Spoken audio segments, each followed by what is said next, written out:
اولین جلسه‌ای که بالاخره دعوت شدم، هنوز استاندار نشده بودم، برای هیئت دولت 2 تا موضوع رو من در هیئت دولت پیشنهاد دادم. حالا یه تشریحی کردیم از شرایط استان، از ظرفیت‌های استان، از اقداماتی که در استان انجام شده بود در قبل و اینکه نیاز بود چه کارهای دیگه ما انجام بدیم. همون زیرساخت‌ها رو داشتید کامل می‌کردید؟ همشون. حالا بخش‌های دیگه هم به مسائل اجتماعی دیگه طبیعتاً من وقتی شده. میرفتم استاندار بشم باید به حوزه‌های دیگه هم میپرداختم. بله. اونا رو یه تشریح کردیم، اقدامات هم گفتیم، بعد مشکلات رو هم گفتم و اونجا 2 تا پیشنهاد دادیم به دولت. یکی این بود که بالاخره در حوزه اجتماعی به چه دلیل در اون مقطع، حالا شاید یه فرصتی بشه اون رو خدمت شما باز بکنم، بالاخره یک شکاف اجتماعی بود در کشور. بله. بین مردم و حاکمیت. در استان سیستان و بلوچستان این شکاف عمیق‌تر بود به واسطه مسائل قومی و مذهبی و نهایتاً اتفاق 8 مهر که افتاده بود. بله. یکی این بود که پیشنهاد من بود و جدی هم به هر حال این اونجا مطرح کردیم که باید به صورت ویژه به این قضیه ورود بشه و این مسئله حل بشه. حالا وارد جزئیاتش نمیشه. پیشنهاد دوم این بود که برای جبران این فاصله باید دولت به صورت ویژه برنامه بذاره.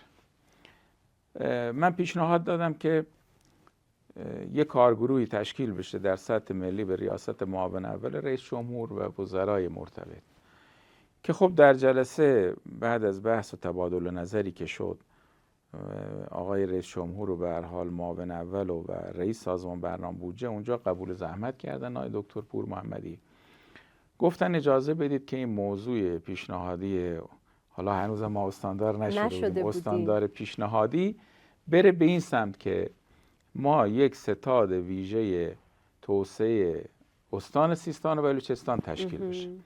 حتما باید رصد بکنید و توصیه‌ام این هست ببینید اون بخشو که سخنگوی دولت هم مصاحبه کردیم رو. همون موقع هم گفت که تشکیل ستاد توسعه استان سیستان و بلوچستان مصوب شد. در واقع تا اون لحظه من تنها استانداری بودم که همزمان با رأی اعتماد مصوبه هم میگرفت. چه سالی بوده اینجا؟ 9 آبان 1403 روزی که مصوبه وزیران من استاندار شد. بله. از همون لحظه هم تقریبا 3-4 روز بعدش که معرفه شد کارمون شروع کردیم.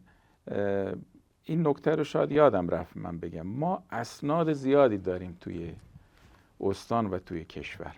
بله. سند آمایش، سند توسعه محور شرق و بسیاری از اسنادی که تهیه شده، اما متاسفانه مثل برنامه‌های 5 ساله، مثل خیلی از اونها دیگه بخشای زیادی از اونها اجرا نشده.